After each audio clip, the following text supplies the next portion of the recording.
Well, welcome everyone. Today is the first in a three-part series with the Illinois Connected Communities program, which is co-hosted by the Benton Institute for Broadband Society and the Illinois Department of Commerce and Economic Opportunity, the Office of Broadband. We're happy to have on the call Bill Coleman, who is a coach for our many communities across the state and in working with the Benton Institute. And he has on some professionals today that are going to talk about their area of expertise around wireless and fixed broadband. And we're very happy to have you on to educate our communities in Illinois. And so I will let Bill now give an introduction and orient everyone. And I just want to say again, thanks for being here. And I'll hand it over to you now, Bill. Great. Thank you, everyone, or thank you, Nancy, and welcome, everyone. My great pleasure to have worked on this, creating this webinar. What do we need and how do we get it? That's the key questions in broadband these days, certainly with the new infrastructure bill passed, the resources available already from Connect Illinois. Communities and providers can work together to solve the broadband access issue in Illinois. So welcome, everyone. It's my great pleasure to introduce Matt Schmidt, the Director of the Office of Broadband, for a welcome. Welcome, Matt. Well, thank you so much, Bill, and thank you, Nancy and Adrian Furness with the Benton Institute. It's a pleasure to join everybody today, and this collaboration with our Illinois Connected Communities program continues. A collaboration between Illinois Extension, the Illinois Office of Broadband, and also the Illinois-based Benton Institute for Broadband and Society. And so we're really pleased to be able to offer the curriculum and the insight that's going to be shared with you today. Great expert panel ahead of you. And one point that I just want to hammer home for folks who have joined this webinar or others in the past: we are on the cusp of a historic opportunity in Illinois and around the country for solving our broadband challenges, eliminating the digital divide, community by community. And the hand that our communities have been dealt has never been stronger. Resources are directly available to you. You don't need the state, you don't need the federal government.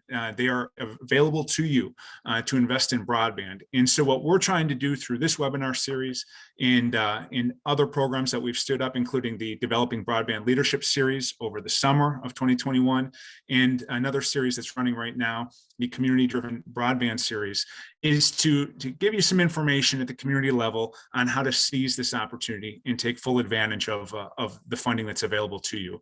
There's not a better broadband dollar available for public-private partnerships than those that are flowing directly to our local communities through ARPA, the American Rescue Plan Act, or the recently passed and signed into law infrastructure bill. And so we want you to take full advantage of those, but we don't want you to feel as though you're alone. And so that's why we're standing up these webinar series, providing the resources that we can for our communities to be informed of this opportunity, to forge partnerships and proceed as informed as they possibly can. And so we're a partner for you.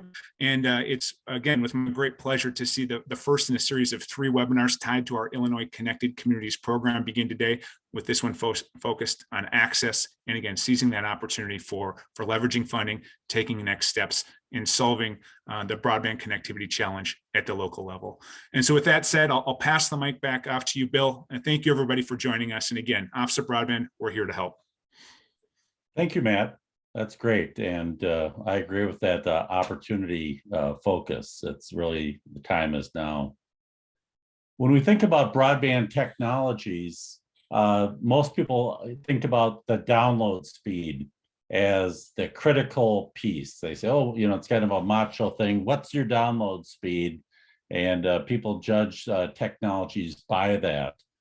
And that certainly is important. And we see that the average speed of broadband connections is going up, both as an average for different consumers, but also more generally throughout the broadband industry. Just several years ago, people said, oh, well, who needs a gigabit of service? But now we have providers offering multi-gigabit service as really a part of their standard packages that are readily available over primarily over fiber optics. And so that download speed is important. And the more we use technology, the more we appreciate those download speeds.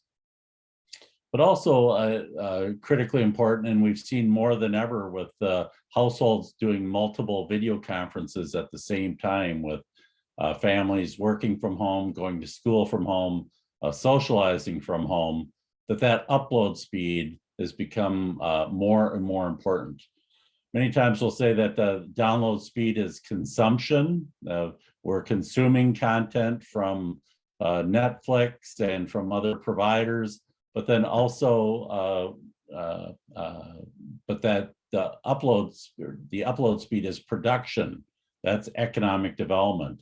That's where we're creating content, whether that's PowerPoint slides or working from home and doing video conferences from home, sharing large data files, either to the cloud or to other people.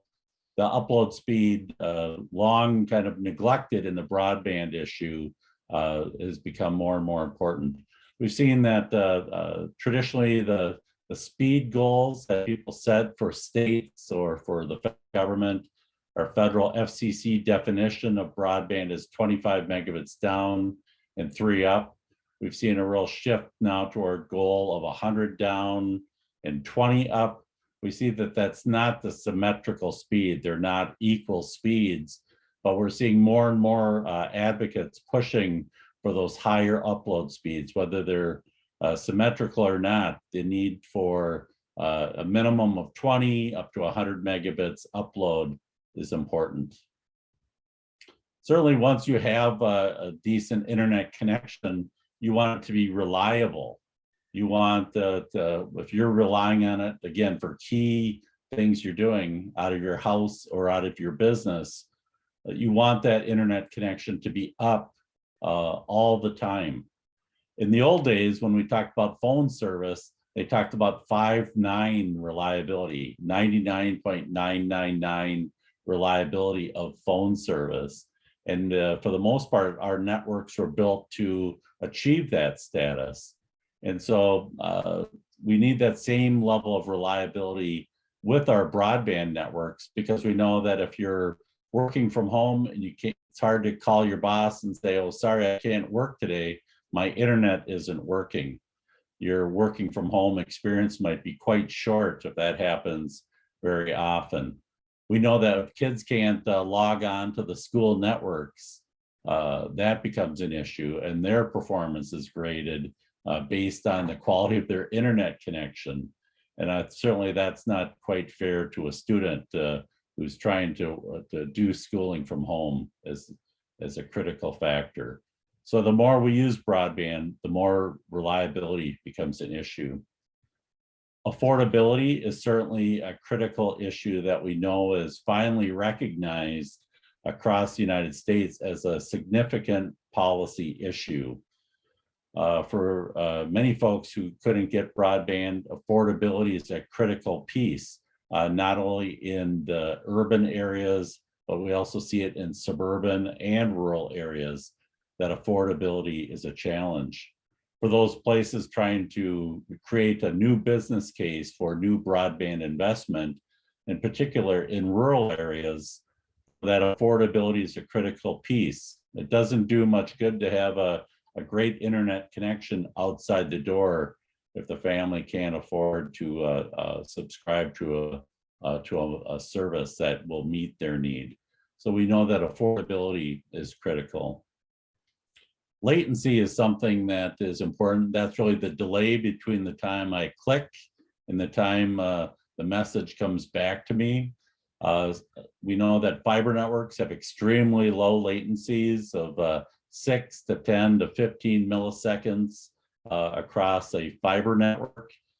We know that the high Earth geosynchronous satellites, that might be up to a second of latency.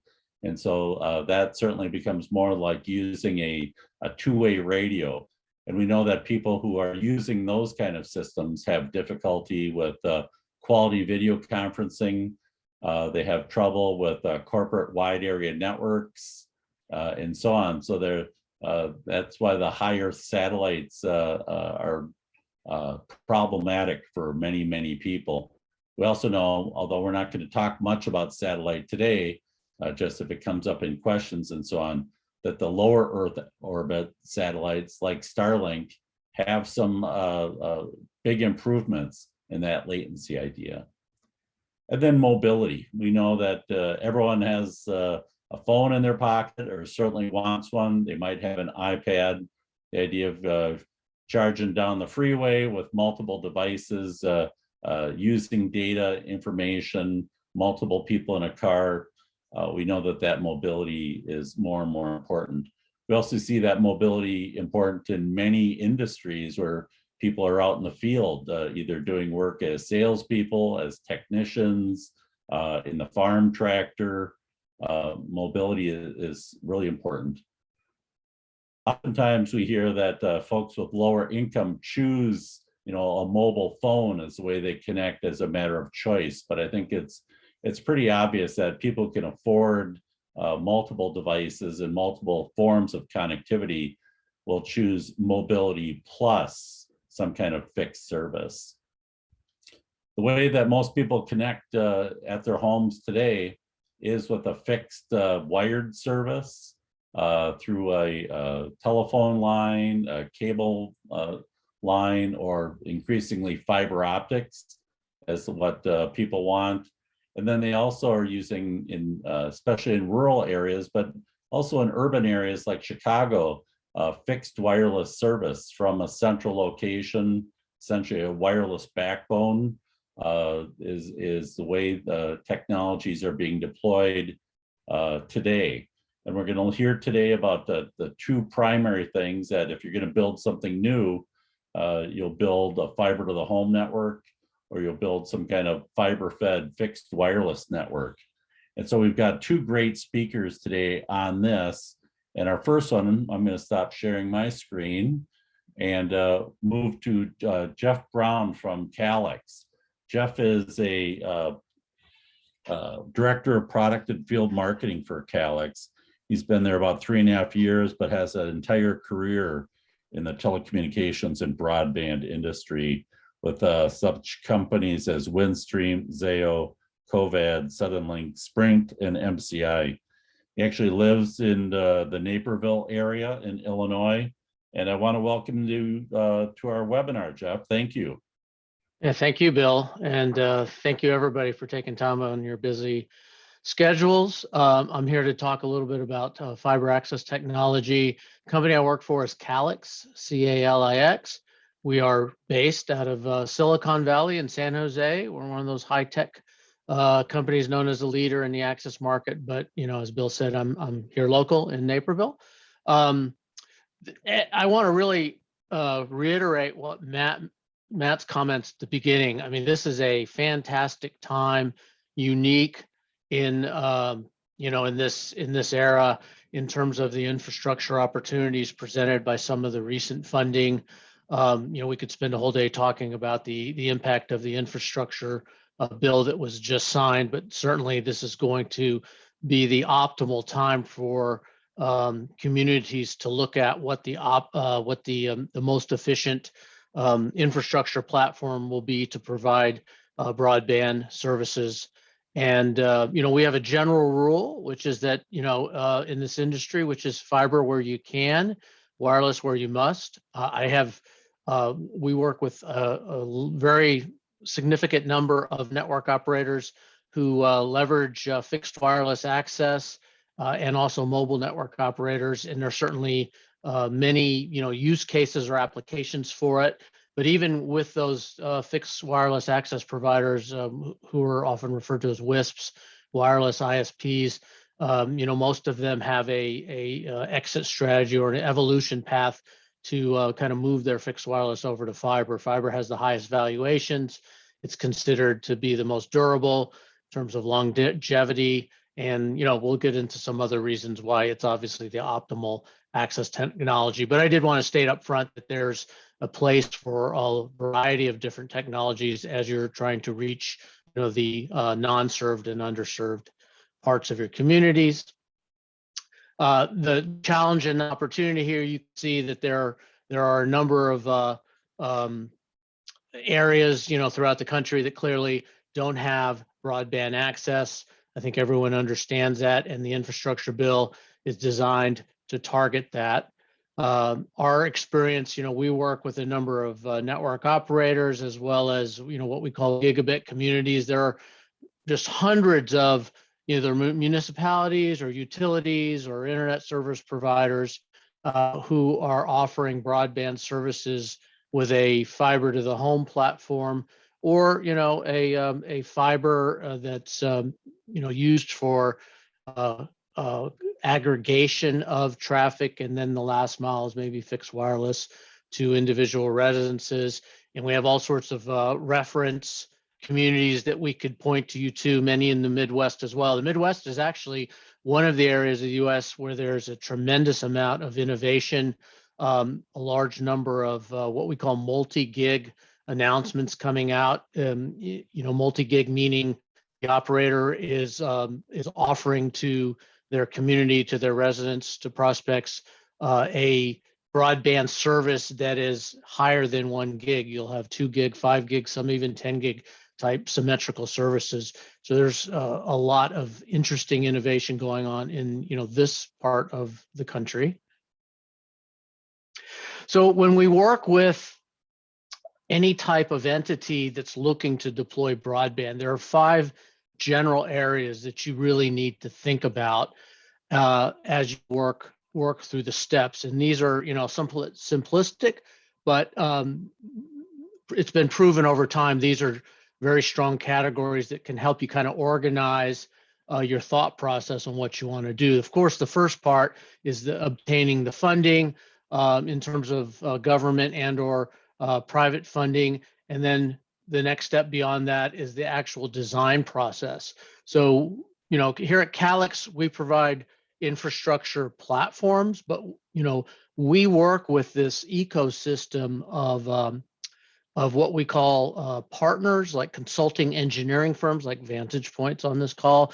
They're experts in working with different entities and trying to come up with the best recommendations for the design of your network based on all of the different attributes that you have to deal with in terms of your density of residences, the terrain, right-of-way issues. All of these various factors that come into play will influence the overall design, both from a OSP, which is outside plant construction perspective, as well as the inside plant and the placement of things like electronics and OLTs, et cetera. And then the next step is actually the construction or the build portion of it. That's, for decades kind of been considered the static part of the network.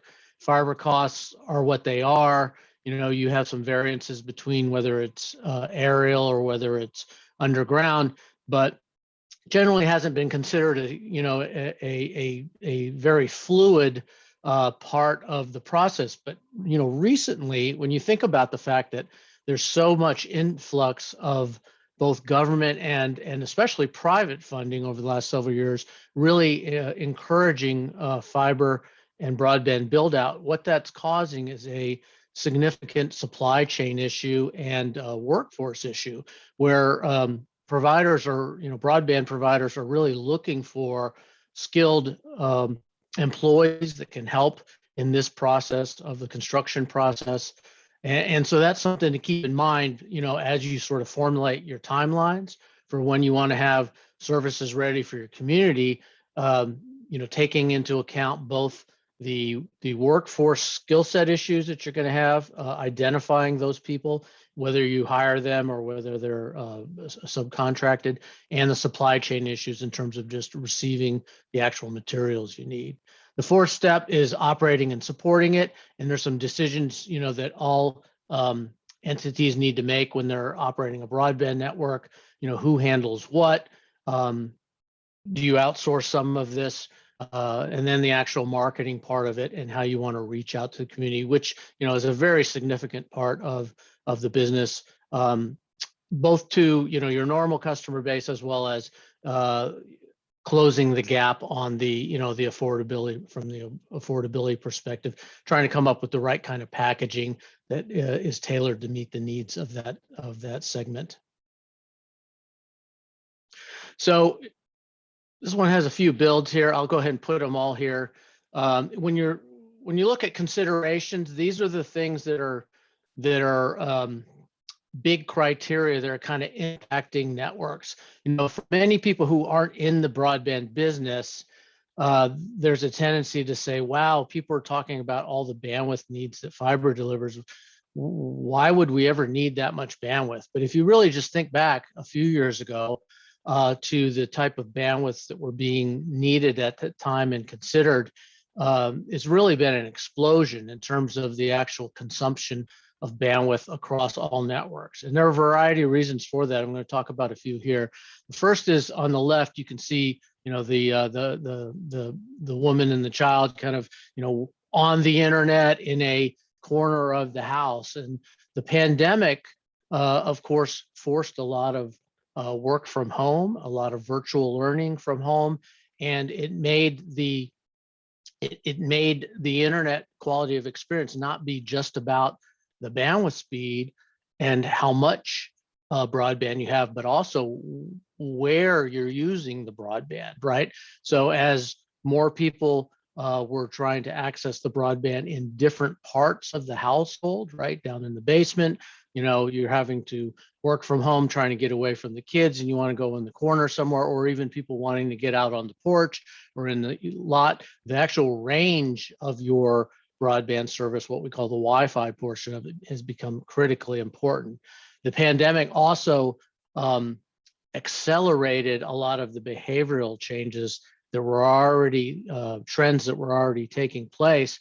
Many people have used this phrase to say 2021 is now the new 2031 in terms of bandwidth needs. So a lot of people who actually size and forecast network traffic on internet networks are saying that the bandwidth needs they originally anticipated for 2031 are now here in 2021 because of this explosion of applications where people are utilizing more broadband service out of their household. And clearly, examples of that would be video conferencing, like what we're doing right now, which requires a huge amount of upstream bandwidth. In the middle, you can see what we would call over the top or streaming companies. That's a trend that has been underway for a number of years. It's only accelerating. The phrase you'll hear is cutting the cord. What that means from a network perspective, from a broadband perspective, is that all of that, we'll call it TV content, the video content that was previously coming into the home on what we call an RF port, on a coax cable port, is increasingly moving over to the broadband connection. So in addition to all of the, internet and email and video conferencing that you're doing, many households now are actually consuming their TV watching basically over that same broadband pipe. So that's driving an accelerated need for more bandwidth, both upstream and downstream.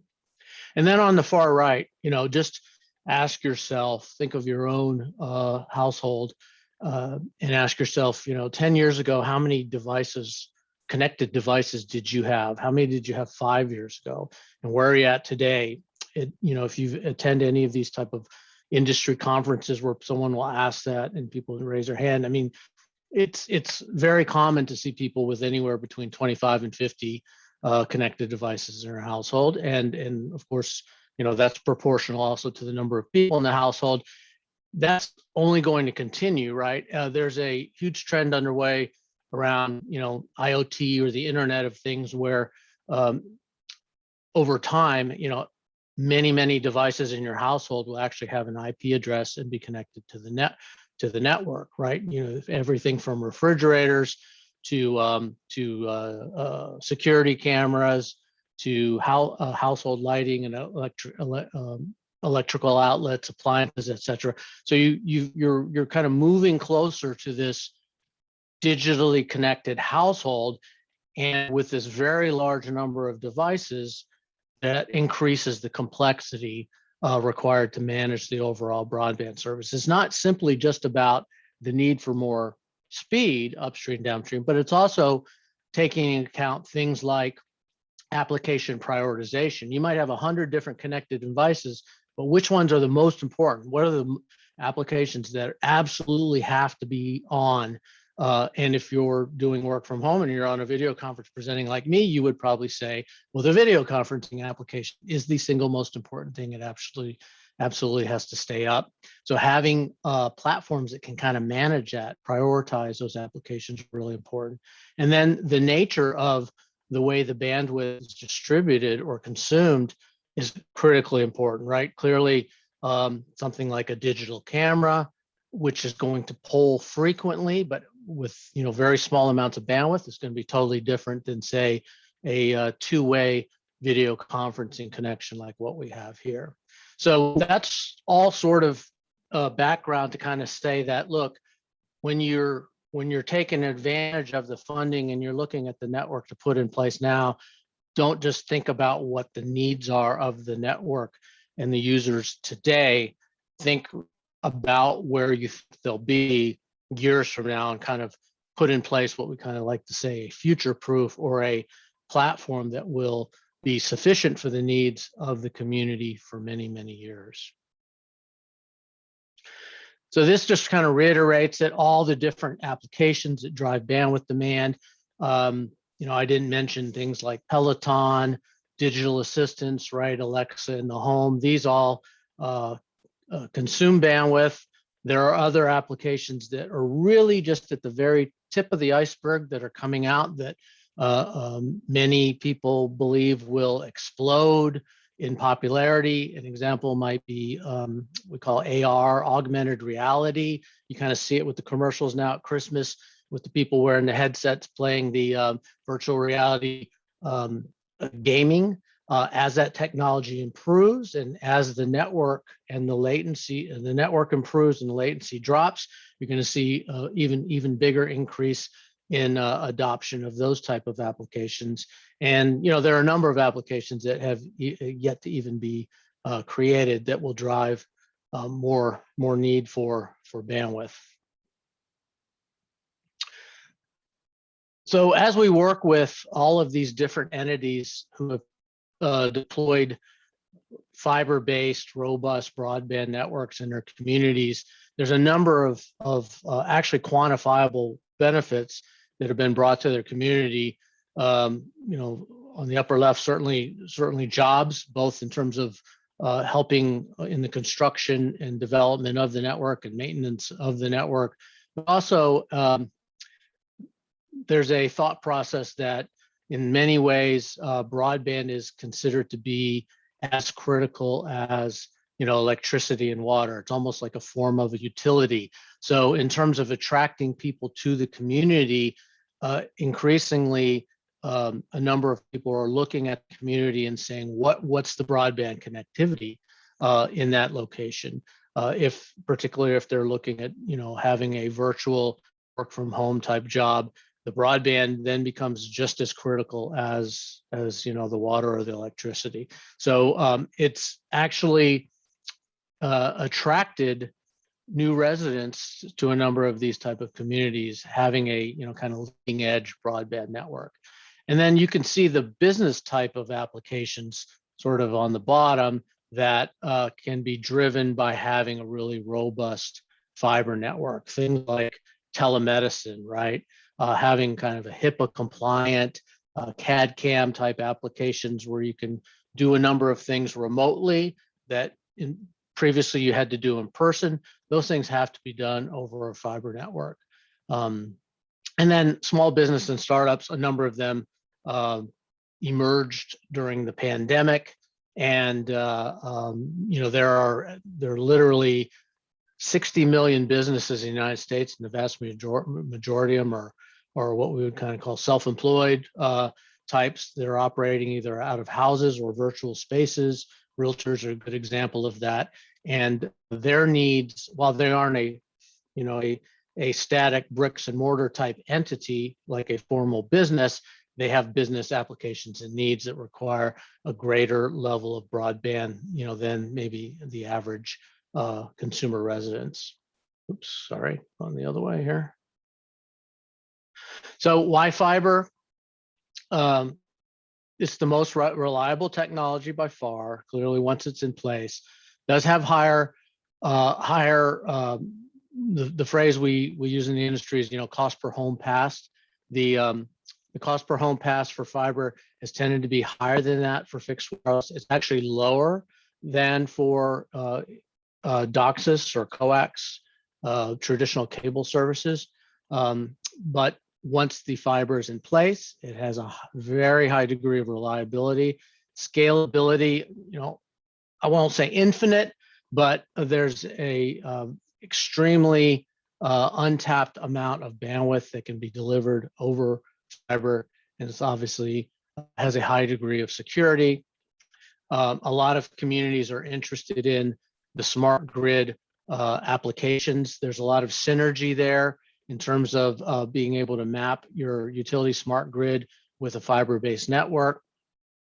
The type of fiber network you'll hear about a lot that's traditionally used in a residential kind of application and a number of business applications is called a passive network or a PON network, which is just what it says. Passive meaning there's no actual electronics except on the endpoint. So it is a significantly lower cost, a network that's significantly lower cost to operate versus comparable DOCSIS or copper networks.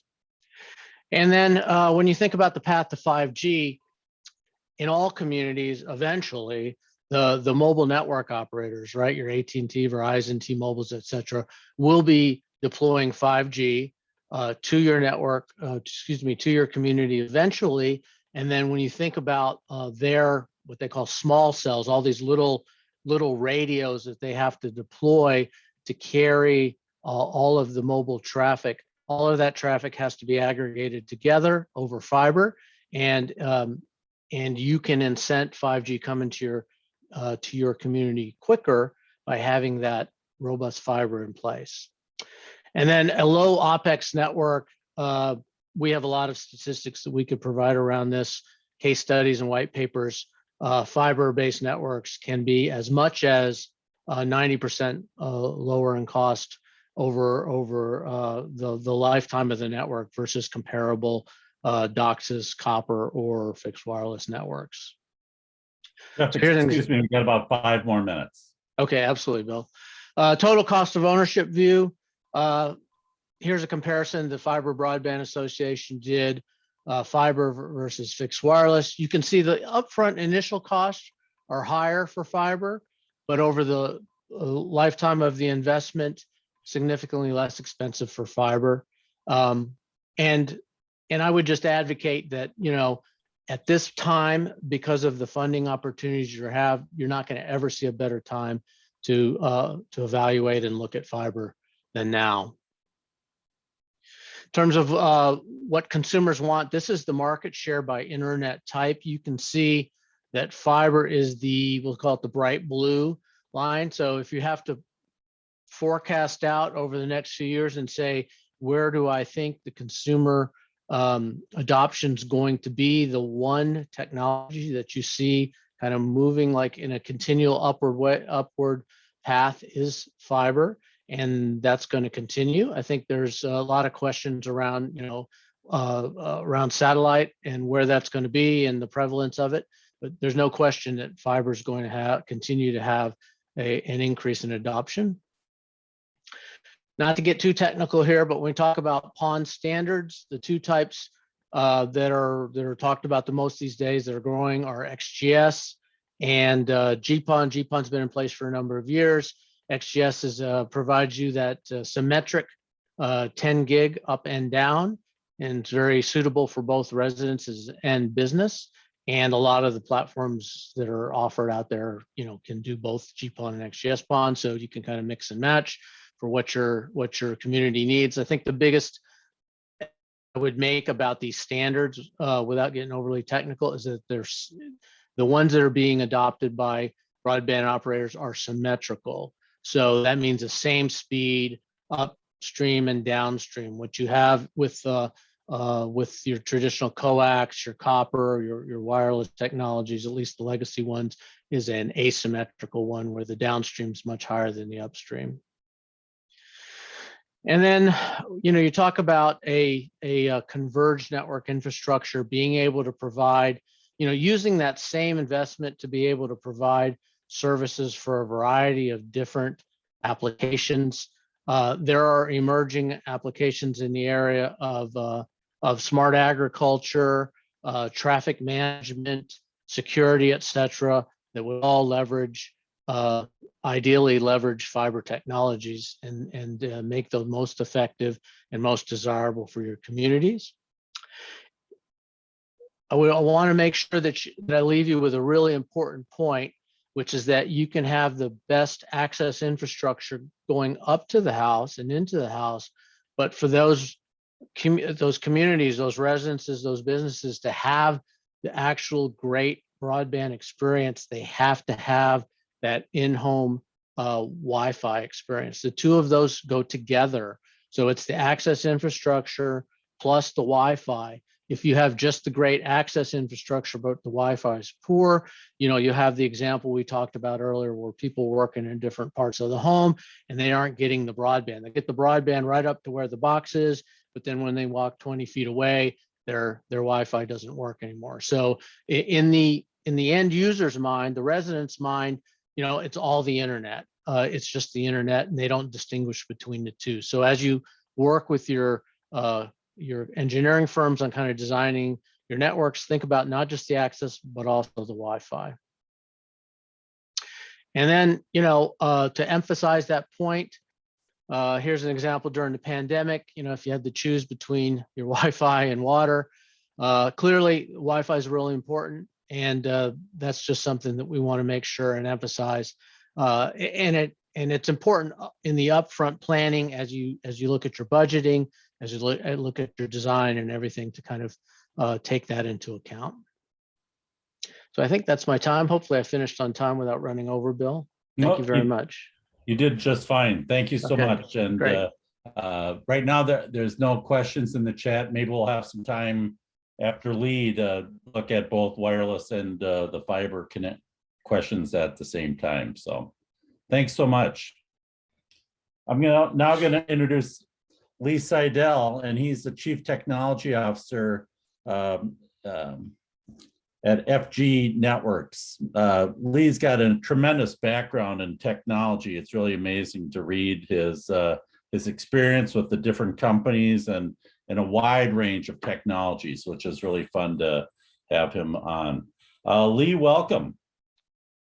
Thank you, Bill. See if I can get my display working here and move right forward.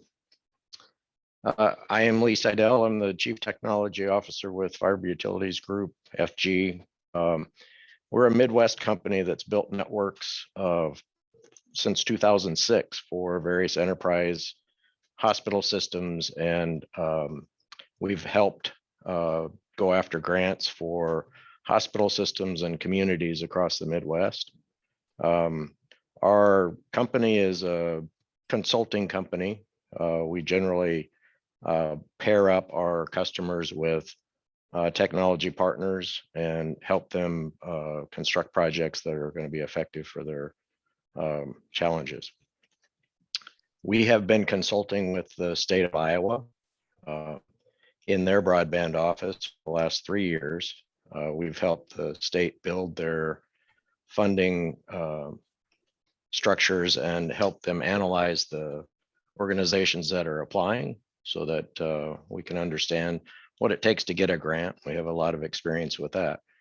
Personally, I've got 30 years of experience, probably 30 plus now, of experience in the industry, primarily on building fiber optic networks. So I have a lot of experience putting fiber in the ground for carrier companies and then for private organizations. And then recently, more so, we've been helping private organizations do grant applications for increasing their wireless capacity or putting together a wireless solution that they can get a grant fund for. Most of our work has been in light urban and rural environments, so we're familiar with the types of communities that may be here that are smaller, that have a more rural population. And my purpose here today is help you clear the air on what the wireless acronyms are and what they really mean, and what you really need to put together in your community so that you can look at wireless as a solution. It doesn't mean it's going to be the best solution for your community. It may be a combination of wireless and fiber that is the best solution for your community. But in these times where there's a lot of funding available, it certainly is important to look at wireless as a solution to your low density areas because it gets you the opportunity to spread your funding across a higher geography. Fixed wireless tends to lower cost to deploy, as Jeff had mentioned. You're not having to put fiber in the ground to every home. Excuse me, you're building towers, you're building connectivity among towers so that you can provide carriage to the tower, but then from the tower to the home, you're just pointing antennas at each other, and you don't have to cover that geography with the expensive construction costs of putting fiber in. Doesn't mean long-term that's a bad solution. It means for these low density areas, it makes a good solution. It's a better solution for a service provider to join with your community on the fringe areas and low density areas because they have less cost, and then you can supplement their costs more effectively with the dollars that you have available for grant matching.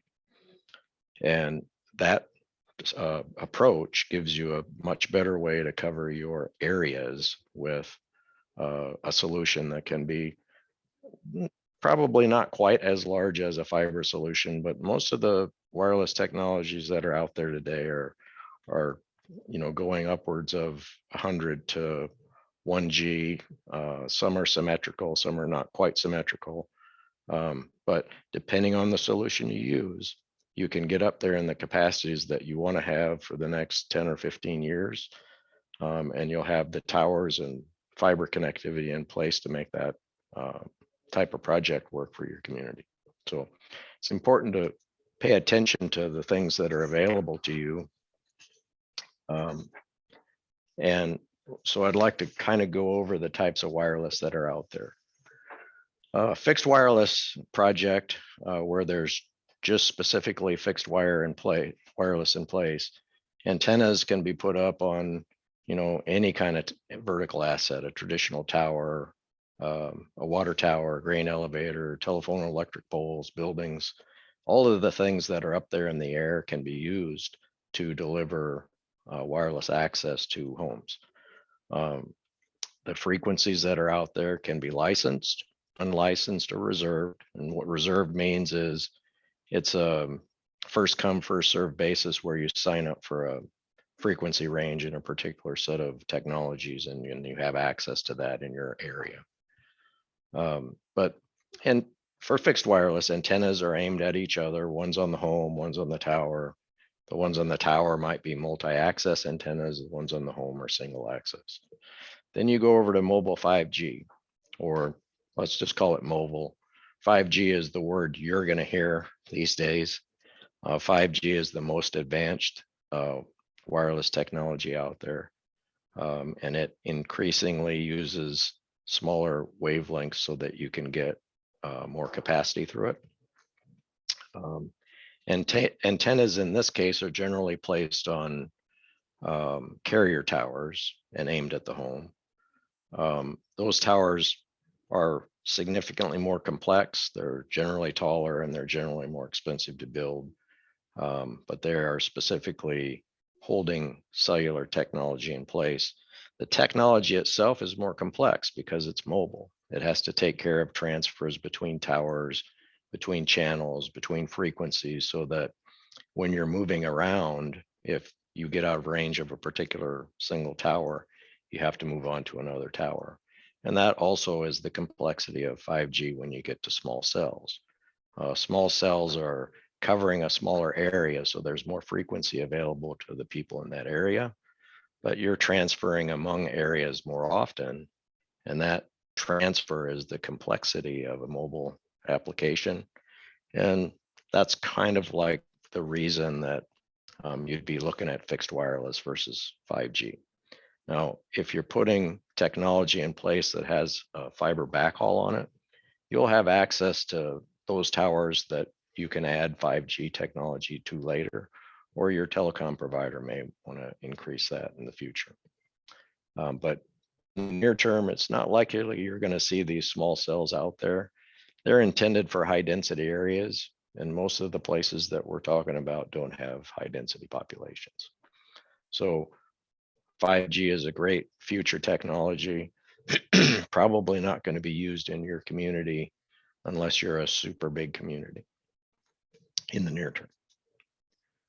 So what does it take to put a wireless project together? The thing that you need to consider as a community is who you're going to serve. Are you going to just serve the people in town? Are you going to serve the people in town plus the surrounding community? Are you going to go after it as a county, get a grant funded as a county?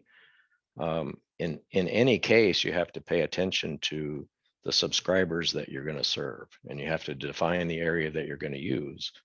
And having done so, then you can determine, what kind of coverage I have to have on the geography that I'm going to support. So if you're a community that's a few thousand people, and you want to also serve the farming community in the local vicinity, you have to look at the census tracts or the plat maps to determine where everybody is from a home perspective. And you have to put those on a map so that you understand where you're going to put your wireless coverage. The next thing you're going to want to look at is what assets are available out there. There's water towers and silos and grain bins and existing communications towers. There's all kinds of things out there that you're going to want to look at to say, well, this is an asset I could use in my project.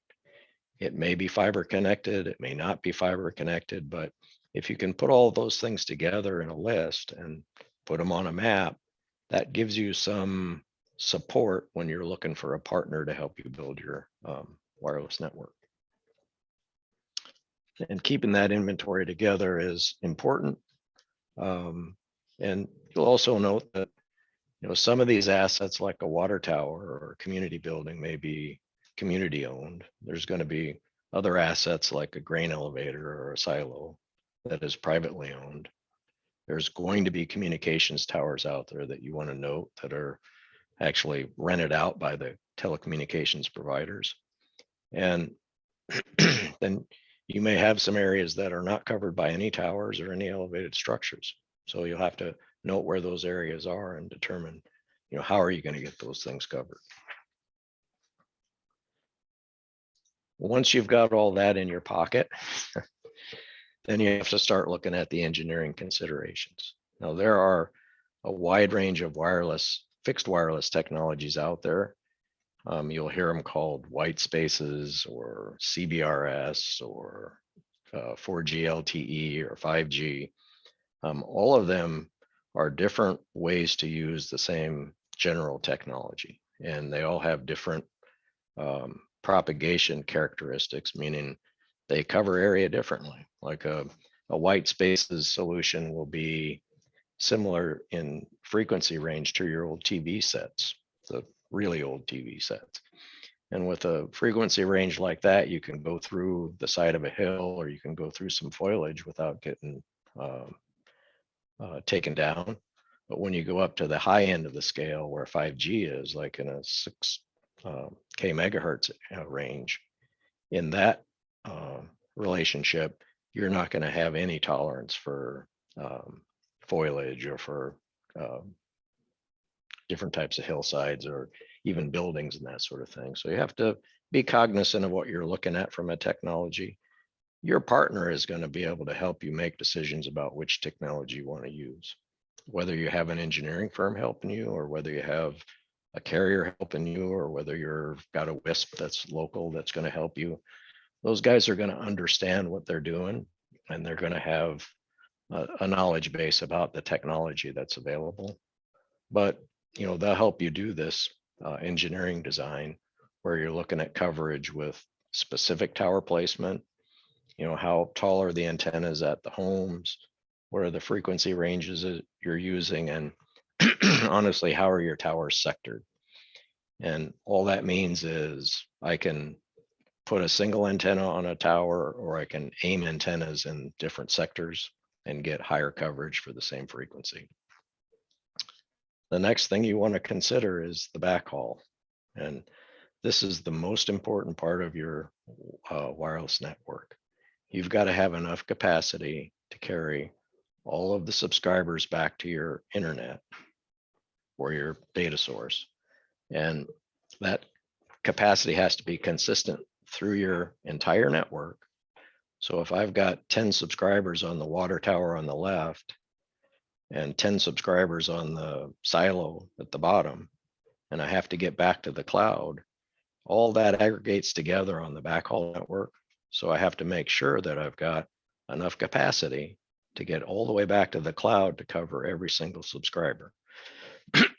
And here, while we're going through this funding effort, this is the time to pay attention to that. You may want to spend money on fiber. You may want to connect fiber to all these towers, or you may want to extend fiber as far as you can with the funding available so that you can carry as much capacity back to the cloud as needed. And then you have that future fiber technology in place in places that you need it. So when you're considering Wi-Fi or wireless fixed, don't just consider wireless as the only solution. Look at it as I've got the ability to use fiber for parts of it. I've got the ability to use wireless backhaul if I need it. But as Jeff said, you want to do fiber wherever you can, and you want to use this wireless where it's needed to make sure you're getting backhaul to the right places. And finally, pay attention to your infrastructure. You're going to have towers out there. You're going to have silos. You're going to have grain elevators, water towers, et cetera.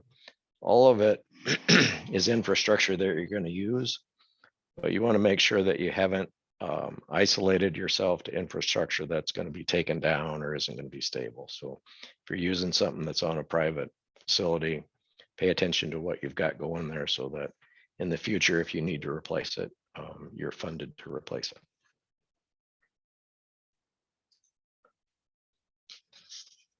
Okay, and I think the one part of any technology that you have to consider when you're getting ready to deploy it is, what is the business model for this thing? What kind of service levels do I have to support? What are my deployment timelines? How quickly do I need to fulfill customers, and what assets do I have to do that with? What are my ongoing operational costs, like getting content or connectivity to the internet? What are my maintenance levels going to be? What kind of outages am I going to experience? And therefore, what kind of people do I need to have on hand to service it? Now, generally, if you have a partner working with you, these are things that your partner will take care of for you. But if you're building any kind of a metro utility or you're building a partnership, these are things that you need to consider as ongoing costs.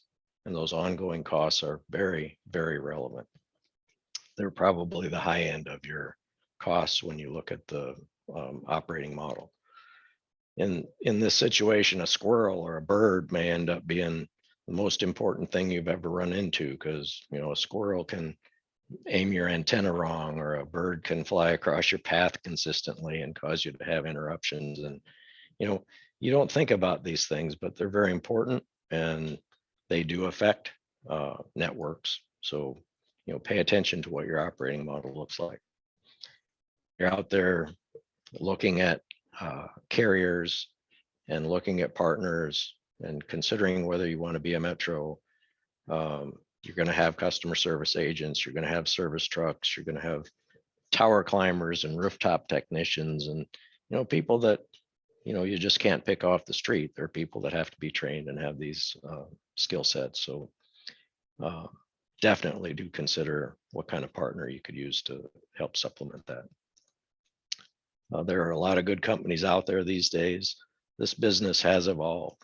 So, the fixed wireless business is becoming more and more an approach out in the low density areas. So don't write it off as not usable or as low availability, because they're getting them working, and they're getting them working through all of the things that used to interrupt Wi-Fi.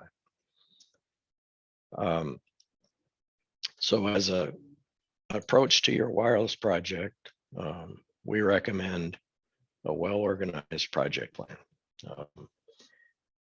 Partner with experts to develop it. Consider all the aspects of how this affects your community, and get the community and your partners and your funding support agencies all engaged with what you're doing. The more people that you can get engaged with the process, the more effective it's going to be for your community.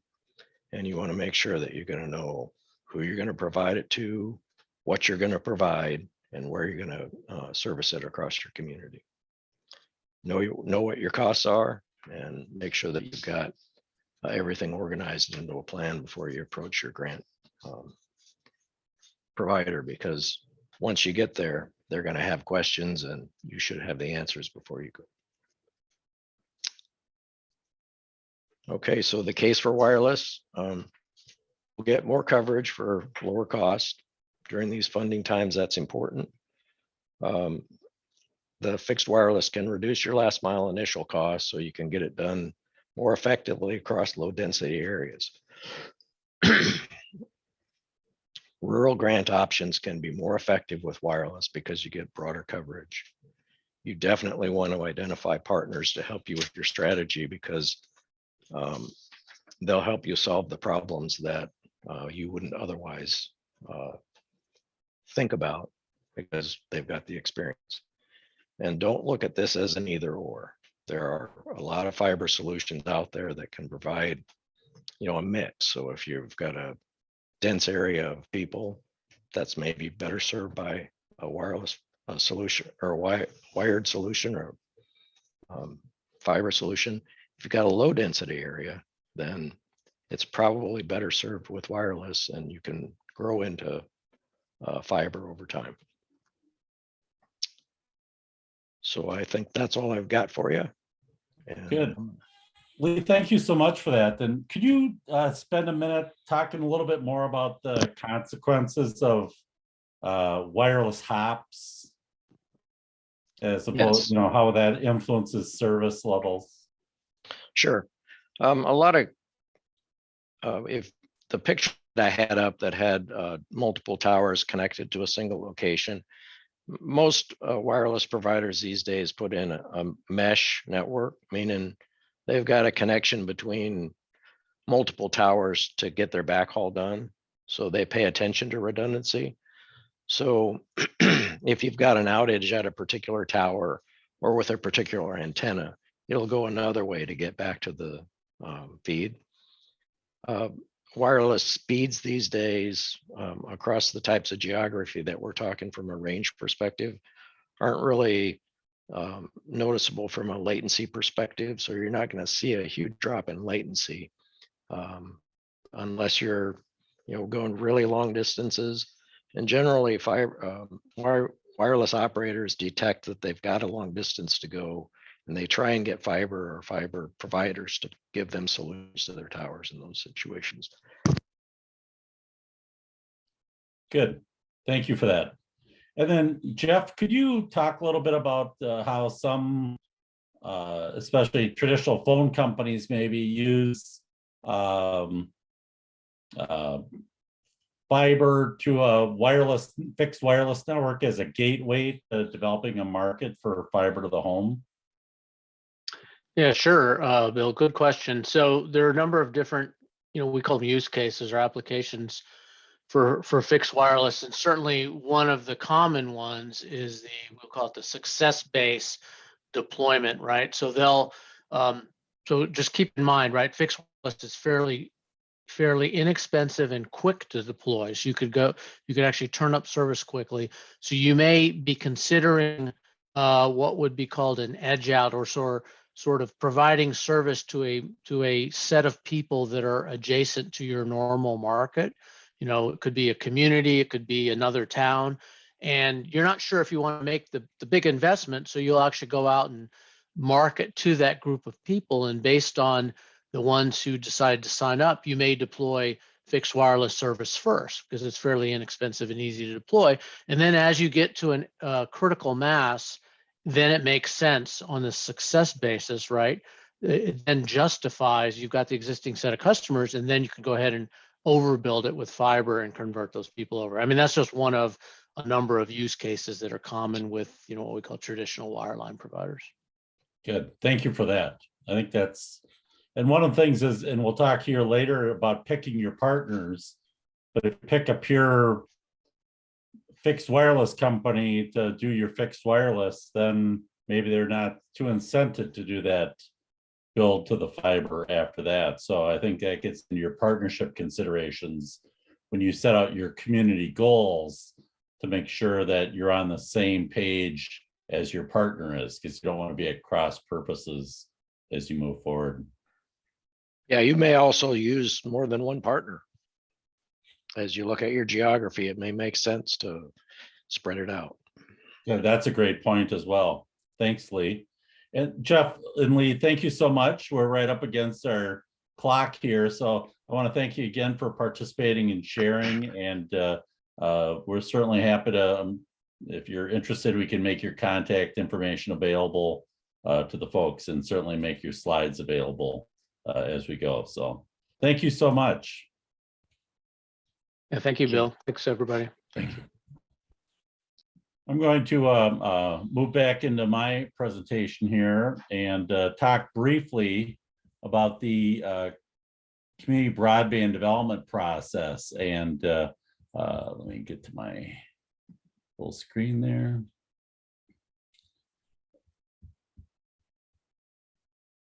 It would really be nice if the community broadband process was this, to move in a single leap from poor broadband to great broadband. And in some cases that's happened where a neighboring, in many cases, a neighboring telephone cooperative or entrepreneurial broadband provider comes in and says, hey, we want to build in your area, and comes in as a competitive provider.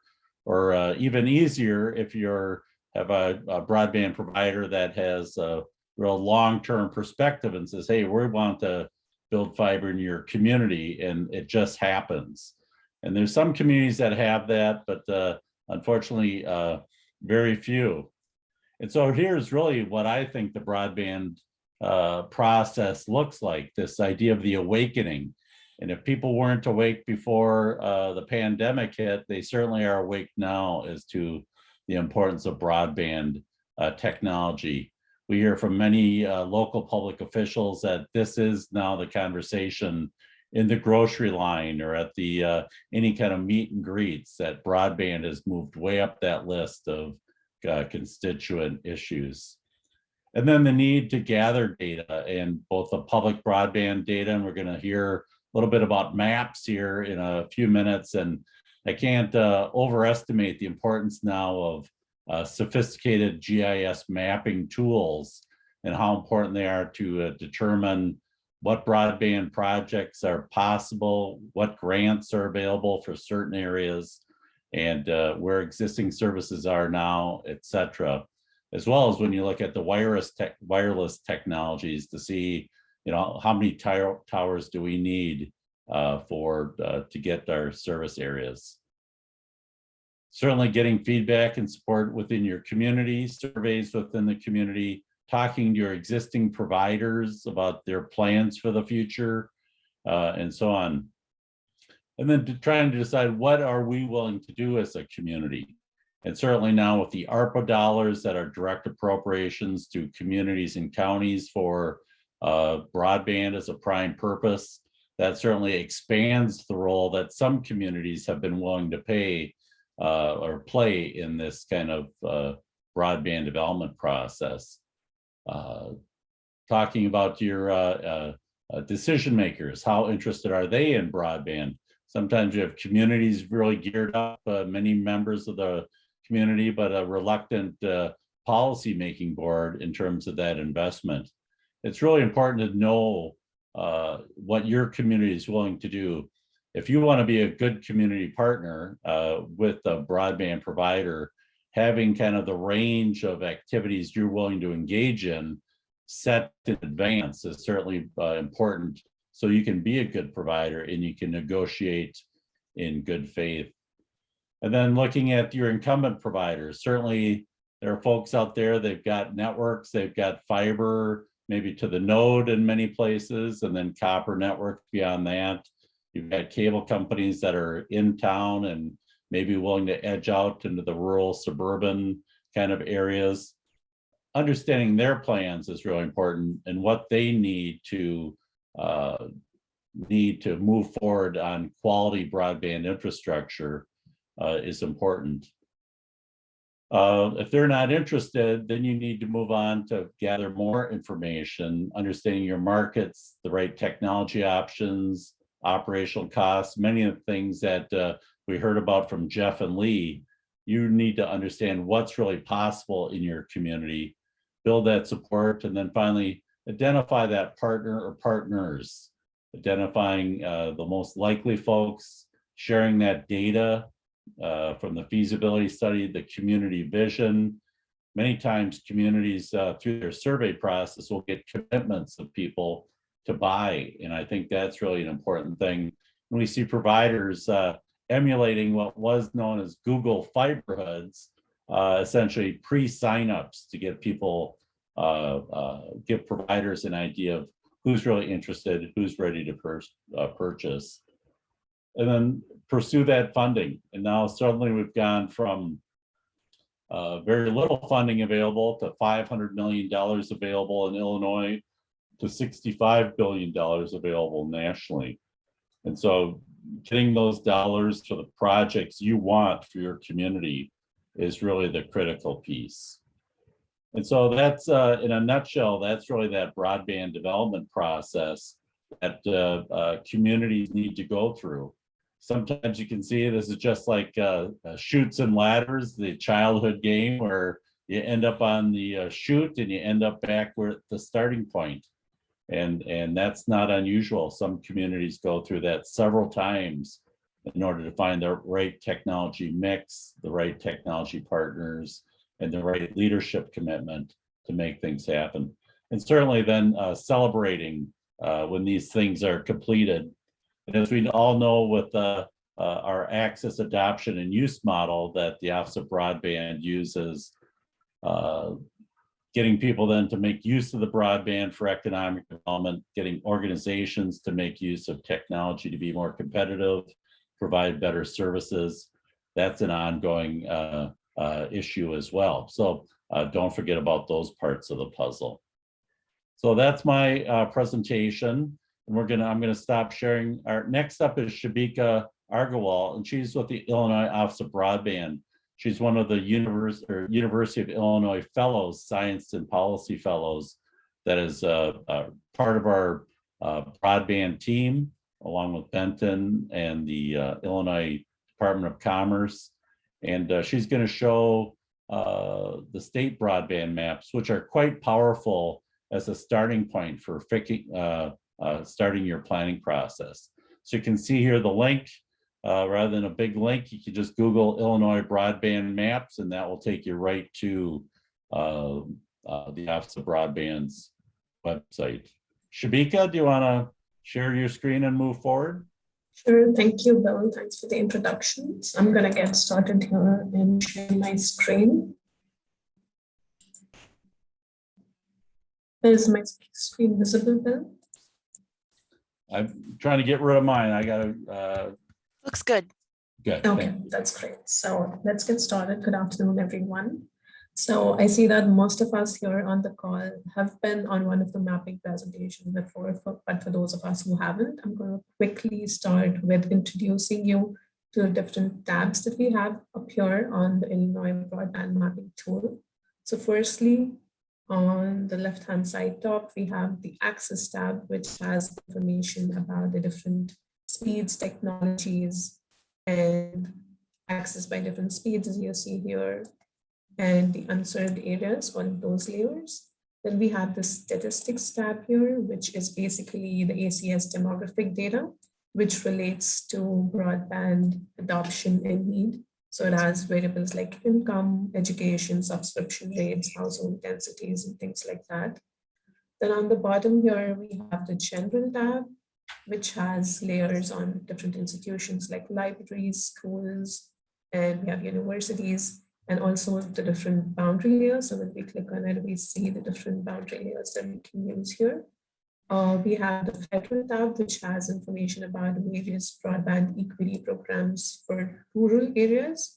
So that's in the federal tab. We have the states projects tab, which has information about the projects funded by the state.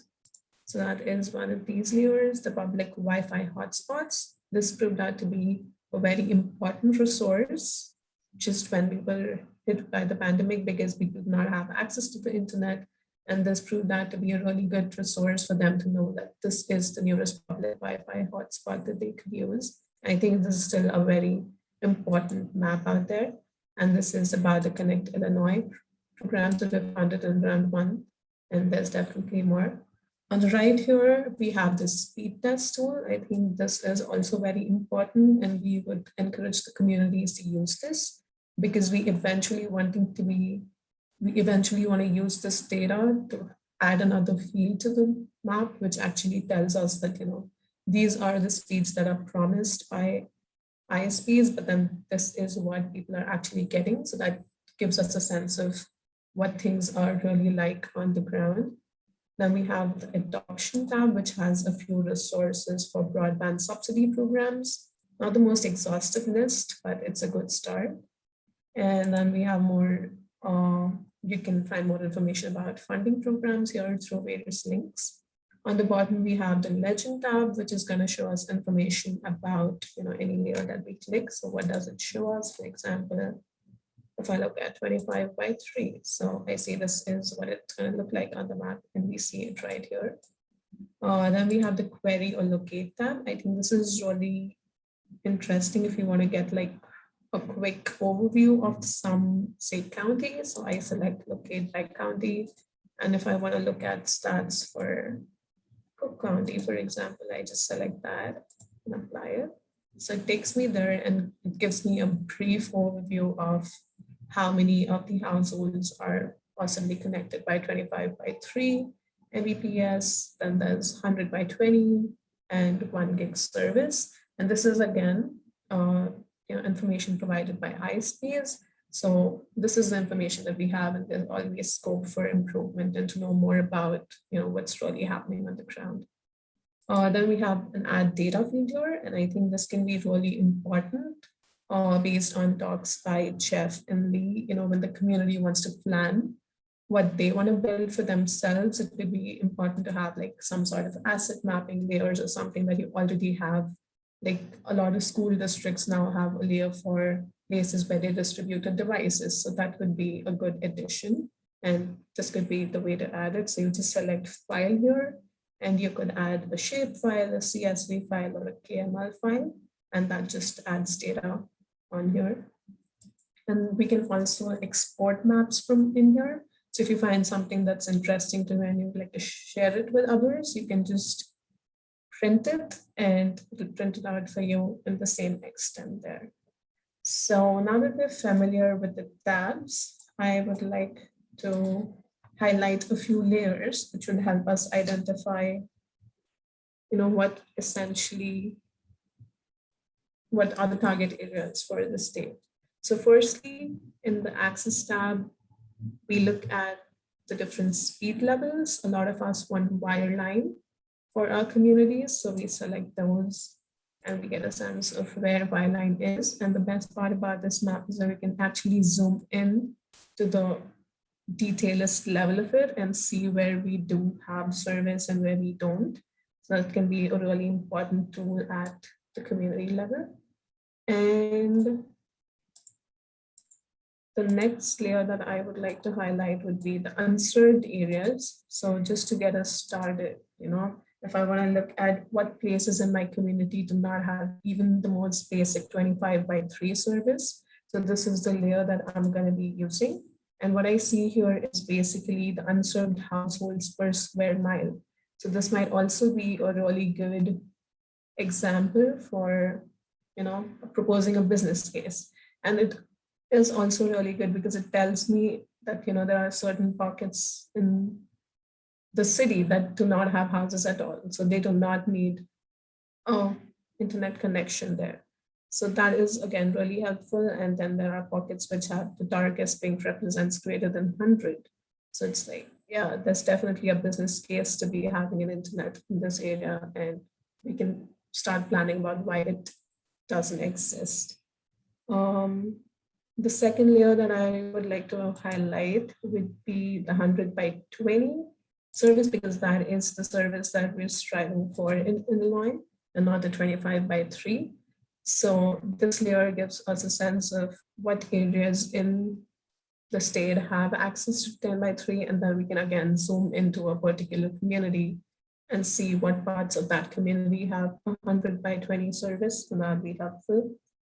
We have been talking about fiber and wireless with Jeff and Lee. So that is also a few layers that we have in here. Areas in the state that have fiber, and again, it's divided into what level of service do these fiber connections provide. So maybe we could zoom into this place right here and see that most of it is covered, a part of the town is not. So again, why is that the case, and something like just to get us started. And then we have layers about cable, again, looking at it at the state level. And then we have DSL. So I think one of the essential uses of this layer would be to see that, these are places for potential improvement, because DSL is sort of an outdated technology and does not give us the most promising speeds. So how do we actually, upgrade from a DSL service? And then we have fixed wireless broadband, which, as we can see here, it has like higher coverage, and most of the state is pretty much covered here. Next, I'd like to focus on the density of providers. So when communities are getting started, it's usually the case that they're not very much familiar with, who are the different providers. So with this part of the presentation, let's maybe focus on McHenry County. So I could query that here again. Yeah, to McHenry, just as an example.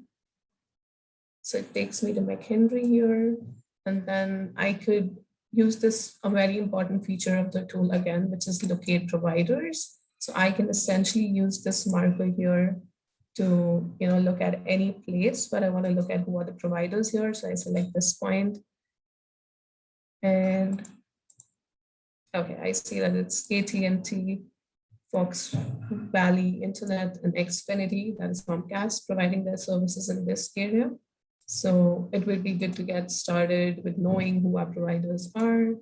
And this layer can also be important to understand, like we're all talking about affordability, and a strategy that we see here, there is increasing competition.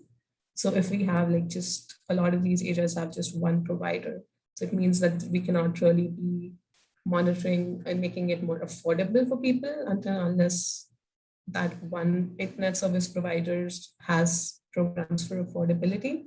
So it would be nice to, identify those areas which need greater competition and try and invest in those areas eventually. And then we can also look at the statistics layer. So I think for this, again, I would move to McHenry County, zoom into that particular place, because that's place that I've worked on, and there's sort of an east-west deficiency. And what we can do is close off all the layers here and turn on the 25/3 byline. I just want to see what's the most basic service that McHenry has. So I don't the county. This is McHenry right here. And now what I can do is use the draw tool to just see how different socioeconomic factors affect the place. So I'm going to be selecting this. And seems like I do have good service here. Just a few pointers for me to see, what are my focus areas. I don't see a lot of good service here, so maybe giving it a red dot here. And then I want to go to my statistics tab and see what is the educational attainment? Is that a factor in why certain areas of my county do have good service and so don't? So I'm going to switch off my axis layer here and look at statistics now. So we see that the darker brown basically indicates greater than 20% of 25 years and over population whose highest education is greater than high school. And I see that, it's less than high school, yes. So the red area here, it seems like education could be one of the reasons. So we might want to invest in more digital literacy programs in this particular area of the county, for example. And we could look at income. Is that a factor why service levels vary in these parts of the city? And see that the darker green implies greater median household income. And we see that yes, with the yellow stars there, it's basically dark green, which means that people there have a higher spending capacity, and that's not true for the one in the red. So that could be a factor, and we might want to think about more affordable programs in these areas. We could look at internet access by age. So this represents percentage of population 18 to 64 years in the households that does not have a computer. So this will basically help us understand if devices is one of the reasons why the population is not adopting. And it seems like it could be a case because, again, the red has a higher percentage of population without a computer because of the darker shade of brown, and that's not true for the other. We can also click on these tracks here to get more information, and that is true for all of these layers, just to give you more information than just the colors. So that is also one thing that we can do. And there's another layer on internet access by education. So this represents population 25 years and over who are high school graduates or have some sort of college degree that do not have a computer. So again, that percentage is low in all of these areas. So it's just looking at different parameters and identifying what could be the possible reasons for why we have lesser access or adoption. And there's definitely a scope for development on, and because we understand our communities the best, and this could just be a starting point to get a sense of what it is, and then further building on that knowledge. And finally, looking at the federal programs here. So I'm going to turn off all these layers here. And we look at the federal program. So we go back to the home extent. And yes, all FCC build out. So I think this is, again, a very useful layer to look at places that have received some sort of federal funding. And we can, again, click on this to get more data. So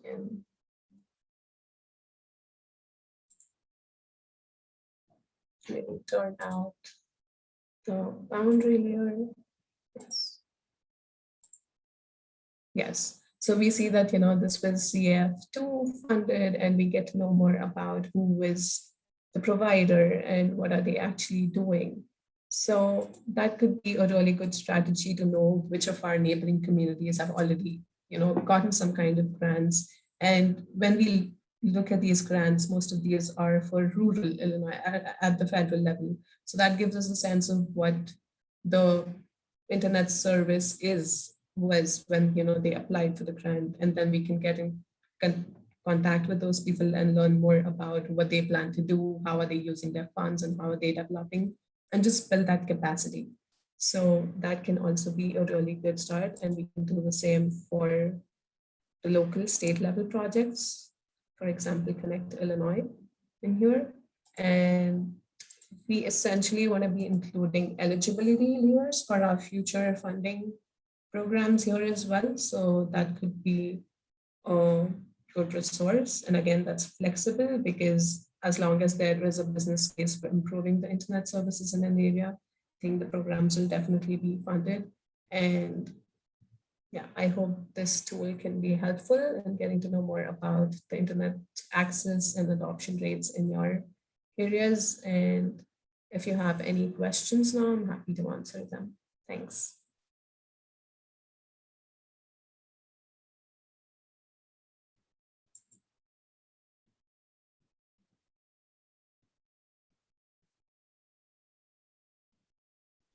Thank you, Shabika. That was really great. And the Office of Broadband, when Matt Schmidt says they're there to help, we've got folks who are very adept at the mapping, led by Shabika.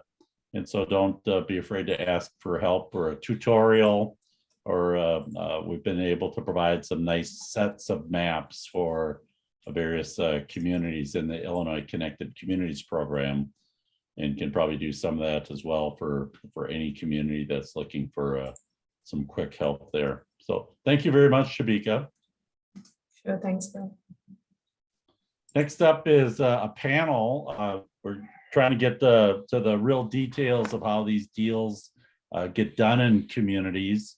And so Kevin Kloehn is Vice President of Vantage Point Solutions, which is a company that the consulting firm that works with many broadband providers across the country.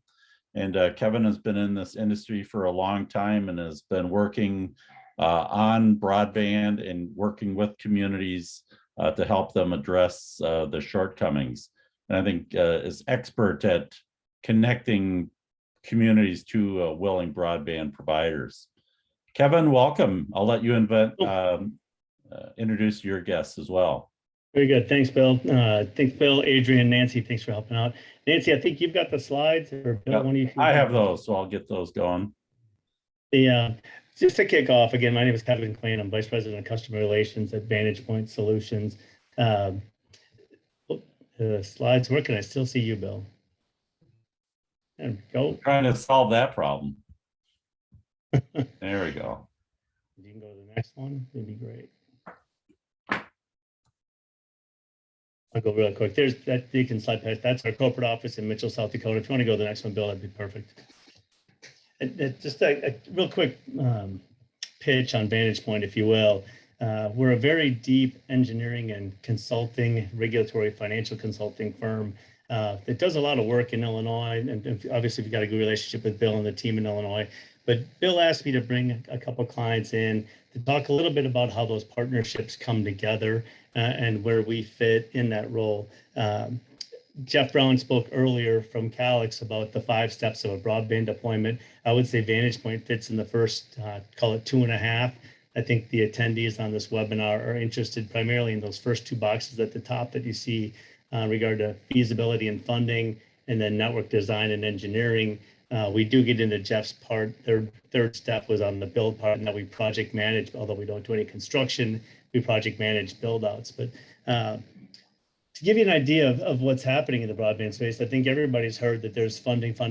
Illinois a couple years ago announced $420 million, of which that's grown significantly.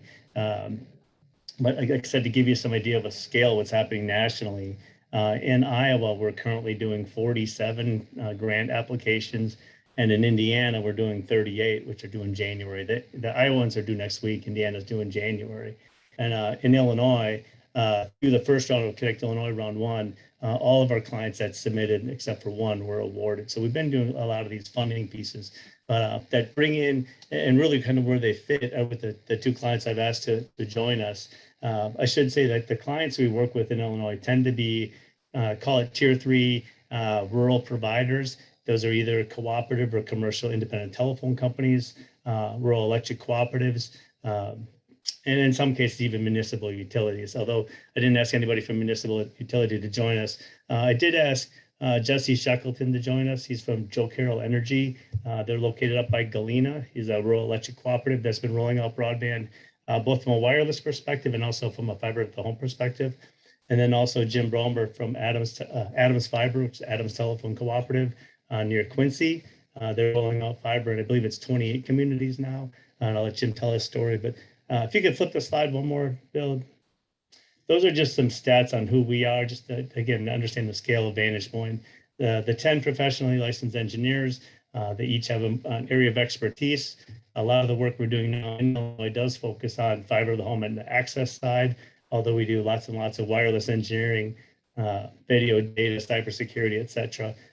You see the bottom bullet point, 450 employees. And if you'll skip one more slide, that'll show you where our offices are located. Like I said earlier, we're based out of Mitchell, South Dakota. I myself personally, I work out of my home office in Milwaukee, Wisconsin.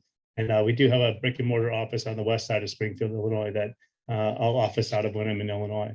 And like I said, we engage a lot of providers. I've asked a couple of guys to come on with us to talk about what I think the audience is interested in, of what do providers look for? How do they get engaged in partnerships? Where do they want to go? And I think those will help foster some questions that the bulk of the audience will want to ask, as far as how do we get engaged to have a provider come to my community and build out a high quality, high capacity fiber or wireless network. So with that, Jesse, I'm going to turn it over to you and take it away. All right.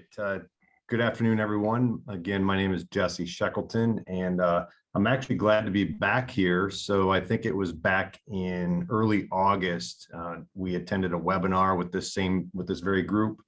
And I think we talked about moving a broadband project forward. And so we did, for those of you that attended that, this might be just a little bit of repeat here. But again, as Kevin mentioned, you know, as a traditional electric co-op that's been around since the late 1930s, you know, we've been around for a long time, and we certainly intend to be around a long time yet. So our mission really is more than just the electric piece of the house, right? We're really focused, consumer focused, community focused, member owned, not for profit. It's a really good fit with rural development, and that's exactly where we're in. Is you know, enhancing the quality of life, and fiber or broadband in general is a big key component to that. So we'll go ahead and next slide, please. So just a quick recap, we're up in Northwest Illinois. We cover 4 counties north to south, right along the river, starting at the Wisconsin border. We're at over 500 miles of last mile fiber. That's both our main line and our drops. You see 2,300 miles of electric line. So we do leverage our electric system as much as possible, where we will underbuild and the poles that we actually own. We do have 300 miles of natural gas pipes. We have about 5,500 natural gas members. So that is a natural gas cooperative. And just a side note, our fiber business unit's not a subsidiary. We are a fiber cooperative. It is a core business. Go ahead, next slide, please. So let's get right down to the funding. So as Kevin said, they've been successful, and in part we have been a part of that success. We partnered up with Vantage Point. We've been very aggressively seeking funding to date. We continue to keep a pulse on all the funding that's out there. So we're also very experienced as a provider from the provider side of the house. And really, in listening to all the presenters so far, knowing what the interest of the group that's on the call is, I will say, kind of ironically, I think it's our opinion here at Joe Carroll that a solution to the communication issues is ironically communication.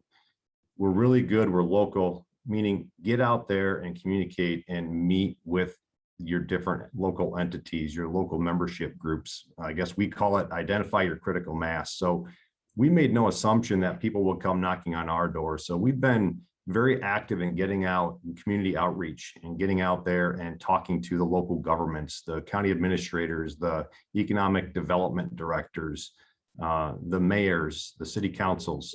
In fact, I have later today after this meeting, we meet with 2 small communities here in Northwest Illinois to discuss opportunities to build out fiber in their neighborhoods. So again, I think it's really getting out there and having a communications with everybody, establishing that network, that relationship. Go ahead, next slide, please.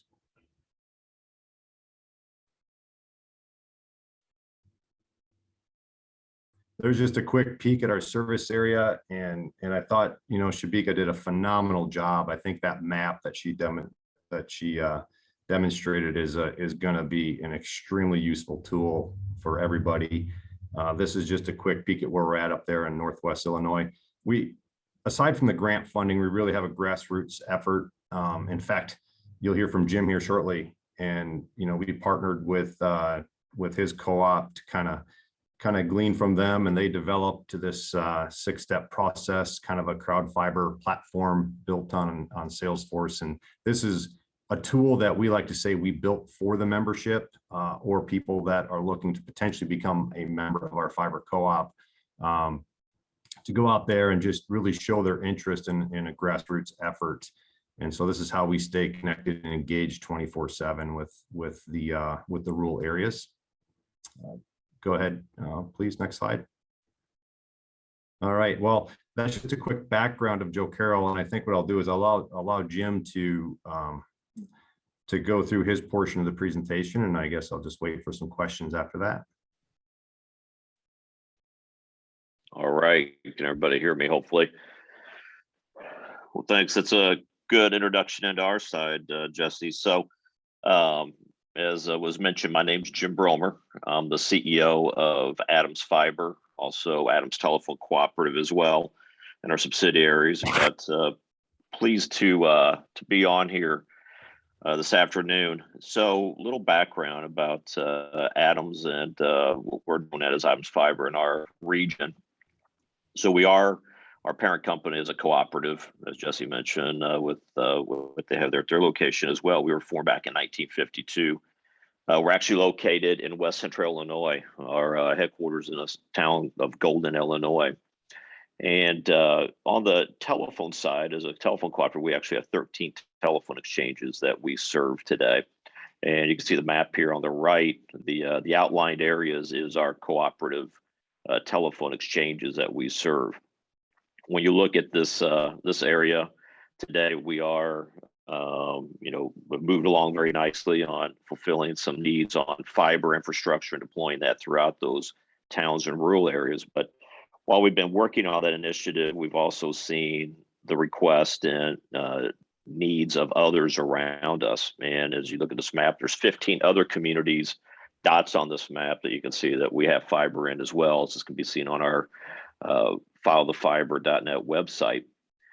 These 15 communities are ones that we've been working on, or has grown to that number over multiple years. With our first community we ever took fiber to was back in 2007 in the town of Camp Point.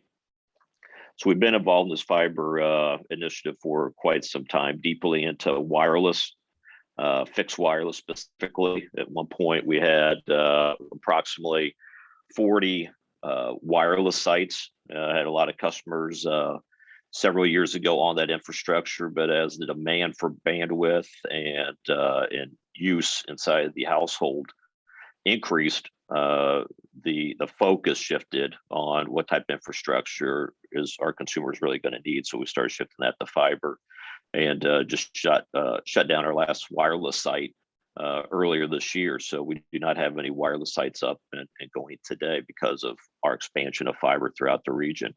But besides these 15 edge out communities, we've also tried to bring out fiber infrastructure in the rural areas around those communities as we're going from town to town.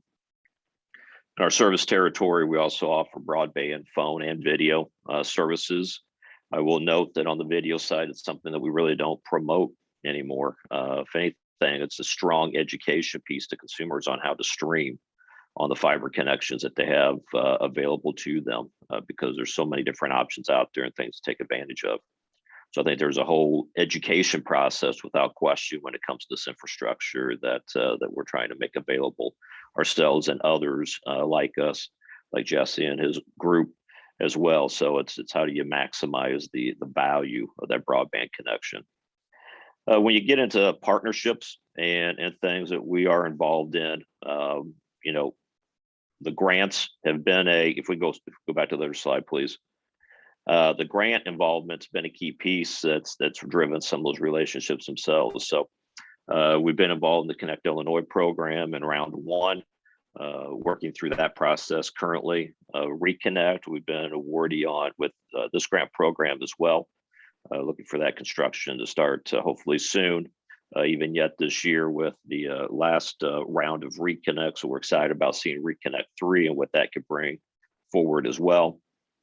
And then looking at partnerships, we did work closely with the state and doing a submission to NTIA for the broadband infrastructure program that was submitted recently. So we are anxiously awaiting to see what that looks like and how that could be pushed forward. Again, working with the state doing that submission. So that's a big one as we look at how we continue to leverage the funds that are available and bringing them back to Illinois. And then the ARPA funds. I think Jesse touched on this just briefly, but engagement with communities has been a big focus of the organization as counties are looking at the different demands that are out there and where some of these ARPA funds are being focused, specifically one of them being broadband.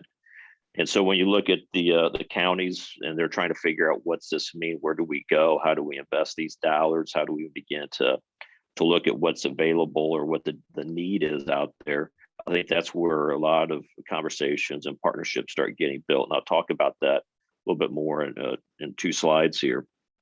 But there's no question, partnership and working closely with elected officials on the ARPA funds is a big thing.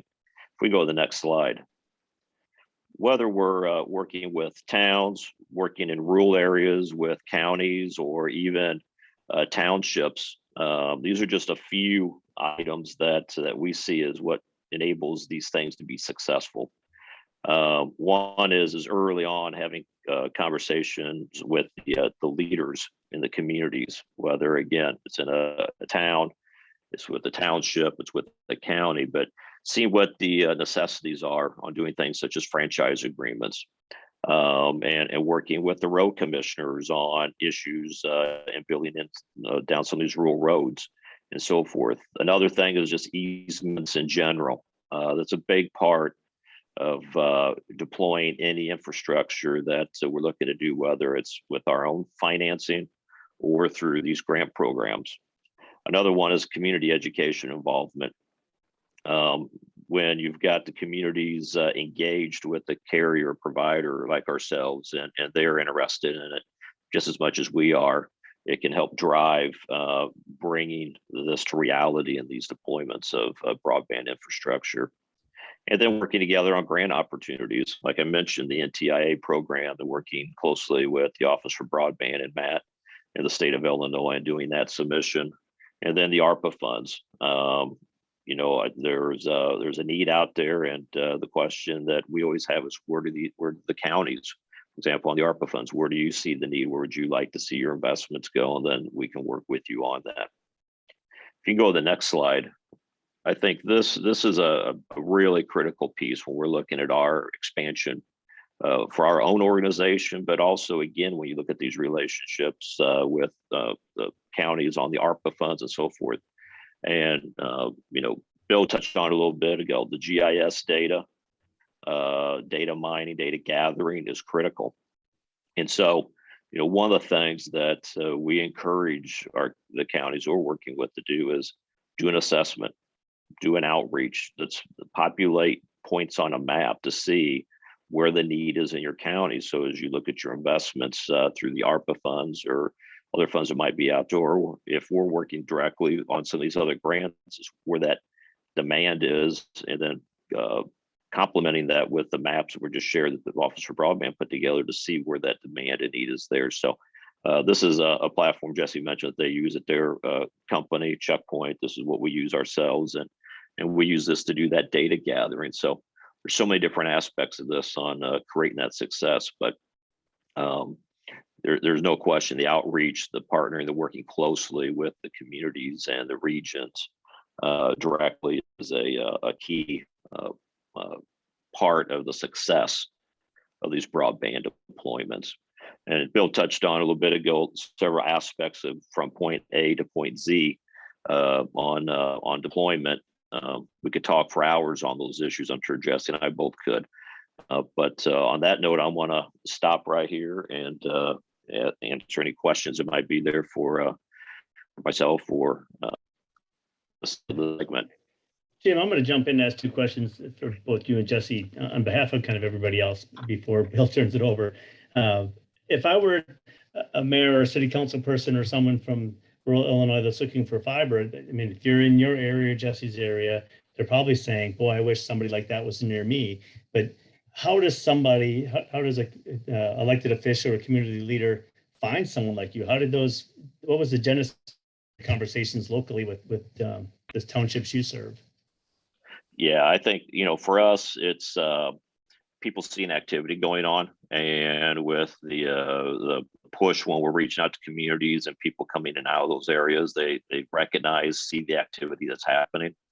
I can tell you that as we've looked at our growth and expansion outside of our ILEC area, it's all been communities, and 99% of the time coming to us saying, hey, I see this is happening. We have a major need here, or even on the rural side.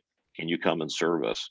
And then what we're doing, Kevin, is using the platform that I just mentioned. It's about capturing that data, having people submit that information on our site, so we actually know where those locations are and see where that demand really is out there in our surrounding areas. I'll come back to that in just a second. Jesse, any thoughts on making the connections, finding communities, or any suggestions you would have for the leaders on the call? Yeah, I would say it's kind of a two-way due diligence. I would say, don't wait for a local area provider that you think might be a viable option. Don't wait for them to come out to you. Certainly engage and be very proactive and aggressive on starting those conversations. One of the things that, I think the strategies of how to get there and get the funding and go through feasibility process, et cetera, is all necessary. And those are all the right steps. And Bill, I loved his flow chart that he had up. One thing that's not on any of our sides is time. And I think this is where you want to try to partner with somebody that is knowledgeable, and I'll call it, to use an old adage, shovel ready, and experienced and understands the nuances, because every one of these grants has its own nuances. And there's, what further aggravates that are all of these other challenges that are unprecedented, like with supply chain, whether it be material lead times, cost increases, and labor issues. So we continue to be challenged on top of an already significant digital divide challenge. I will jump in on that one too. As far as finding work with other communities that were part of Illinois' Connected Communities in the first round, we often get the question of, I don't even know where to look, or how do I find a partner? Who might that be? And just a shameless plug for Vantage Point, we can help with that. I know the Office of Broadband in Illinois can help with that. Bill and the Benton Institute can help, but there's way to find those providers. And I would argue shamelessly that because of, if anybody's working with an engineering firm, it's because they're doing something. And those people that we know best, like yourselves on the call, those are the progressive type providers that we'd be able to put communities in touch with, to reach out to, and hey, call Mary over here or call Fred over there and see if it can help. And the second question I want to jump into, Jim, for you and Jesse both, because you're on the same checkpoint platform. But I think the map that Shabika showed, I think it's outstanding amount of data. But I think to get to that level of granularity, where if I came to either of you and said, hey, I want you to come to my community, I'm certain you both are going to want a different level of granularity on the interest. Jim and Jesse, can you walk through how that process works and what that means to you as a provider that may go into that area? Yeah. The comment was made earlier about conversations, I think, in the grocery stores and so forth. That's one of the things that drove us, I should say, to go down the path we did on the mapping piece. You have conversations, you hear people saying, I'd like to have broadband, but it's only a conversation until you actually see where that demand really is. It's tough to figure out how can we even pull this off and make it happen from an investment perspective. It's so expensive to deploy future rich infrastructure such as fiber itself. So capturing that information, understanding where that demand is, and even if there's a grant that's available, and if, let's say, you can pay 50% of that investment, especially if we look at rural areas, well, you might go build it for $10 million, but if you have no customers on, you still have to pay for the other $5 million. And so capturing that need, that demand for the service and who's going to sign up for it and take it when you build it is critical in fulfilling the, the business model or the business plan. Even as a co-op, being a not-for-profit organization, we still have to pay our bills. We still have to pay loans to our lenders, and so understanding that information is critical, even in our cases. Yeah, I would agree with that. I think everybody on this call on the same boat, where every capital dollar is a precious dollar, and you want to make sure you spend it wisely. And so I think going out and again, having those communications, not only with the community leaders, but then those community leaders can engage their communities. They're intimately familiar with the communities and start those grassroots movements and getting that knowledge and information out there and allowing that community to react. And through things like the crowdsourcing checkpoint solution platform is definitely a great start. Kevin, could I ask Jesse a question about? Absolutely, I'll be quiet and you guys can. These are progressive leaders. Go ahead. So now with all these dollars involved, are more electric co-ops thinking about broadband as I know the ones that haven't been doing it in the last year now maybe are saying, hey, this is the time to do it? Yeah, and you're exactly right. There are a number of co-ops who are in communities or near communities that are now eligible. They're realizing are eligible for some of this funding, and so they certainly are interested in getting engaged and involved and going after the funding. But they're also looking real hard at partnerships. The topic of this conversation, knowing that time is not on their side right now. So to establish a broadband business unit ground up, as I think all of you from a business perspective can understand, that's a pretty daunting task in and of itself. And so again, depending on the timelines and deadlines for some of these applications, you just want to make sure that you're engaging with the right people. So yes, even the electric co-ops are looking for potential partnerships in some cases. Good, thank you for that. We're coming up against it. Kevin, do you have any last thoughts or a last question for your guys? Well, I have many thoughts, but I will throw this one in just to segue into what Jesse just said. We had a call last week with a cooperative, and this would be similar to we work with many electric cooperatives that are looking at feasibility and funding in Illinois. In this Michigan example, they serve 39,000 members, and by their estimation, 1,000 to 2,000 of those are unserved and eligible. So, and I think there's a lot of that, where as an electric cooperative, you're faced with, well, how do I go and make a broadband business case for 5, 10, 20% of my members and put the cooperative at risk? So I think that opens itself up to partnerships. I know there's several around the country. We're familiar with many, of course, but those are places where, like Jesse said, you go and find a provider. And I'll pick on Jim Bromer. If I was an electric cooperative in Eastern Illinois that had the same kind of thing where 10 or 15% of my members are unserved, I think a conversation needs to be had with somebody like a Jim Bromer or Jesse Shackleton to say, well, let me back up. First, I would see if there's a local provider there, right, that you could partner with a little geographically closer. But then the next step is, hey, Jim Bromer, hey, Jesse Shackleton or others, would you come over and serve my area? Because as an electric cooperative, I've only got 15% of my members that are unserved. I can't build a business case on 15% of my members, but you may be able to do it. Are you able to white label something and build in my area? So I think there's plenty of conversations to be had. Partnership takes on many different forms, right? So I think it's finding somebody that can assist in putting aggressive and like-minded people together to solve this digital divide problem we've got at a time, like Jesse said, time is of the essence and funding is like we've never seen before. And you can't sit and talk about it for 2 years and have studies and go through the full flow chart you mentioned, Bill. That's got to happen in a very compressed time frame. So it's time for action. So I'll get off my soapbox to finish out the rest of the session. Good. One final question for you, Kevin. Any timeline when you think 65 billion is going to hit the pipeline or the application process for that? Two thoughts. One, it's actually 42 billion for infrastructure. The rest is for digital literacy and inclusion, affordability pieces as well. And NTIA is going to roll out. They've got 180 days to come out with rules. That's still pretty short, right? I mean, because it's for example, if rules or a program came out 180 days from now, generally they've got a 45 to 60 day lead time on them. So you can't start and say, let's put something together. I mean, if a community is aggressive and progressive right now, the time is to start making the calls today. I mean, I don't want to be the chicken little, the sky is falling, but you can't sit and wait. Every one of these funding programs to date has been oversubscribed, including the first round of Connect Illinois. Reconnect 2 was over times. And now with Reconnect 3, which was just announced, Reconnect 2 had availability of 10-1. Reconnect 3 is 25-3. So that opens up a whole new area for a program that was already oversubscribed 3 times. So it's a competitive program.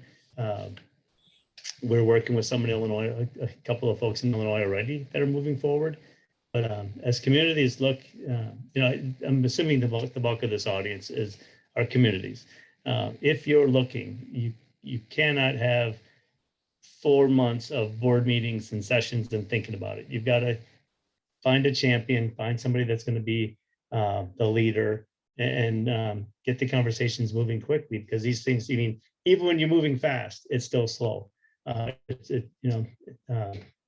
there's ways to get it done. I mean, really, I'm a broadband advocate, and it's time to quit talking about it and time to start doing. And sounds good. With that, I'll turn it over to Adrienne Furness to close us down. Thank you so much, Jesse and Jim and Kevin, for your help today.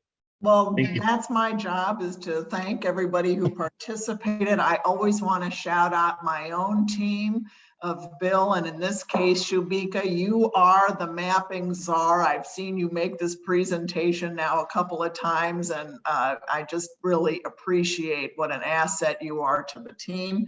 And I want to thank the panel, Kevin, Jesse, and Jim. It's nothing like seeing and hearing from people who are working in the state of Illinois. And Kevin, thank you so for being so eloquent about the moment. It is the broadband moment right now.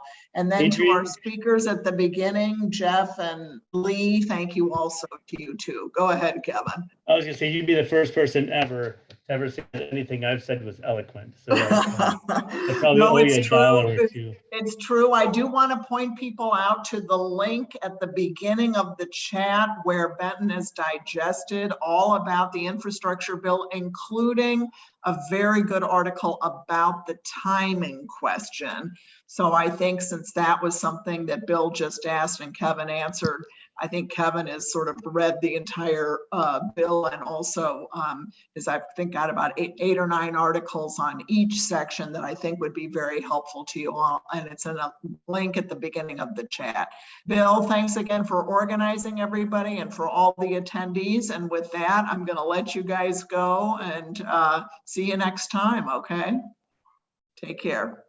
Thanks, team. Thank you.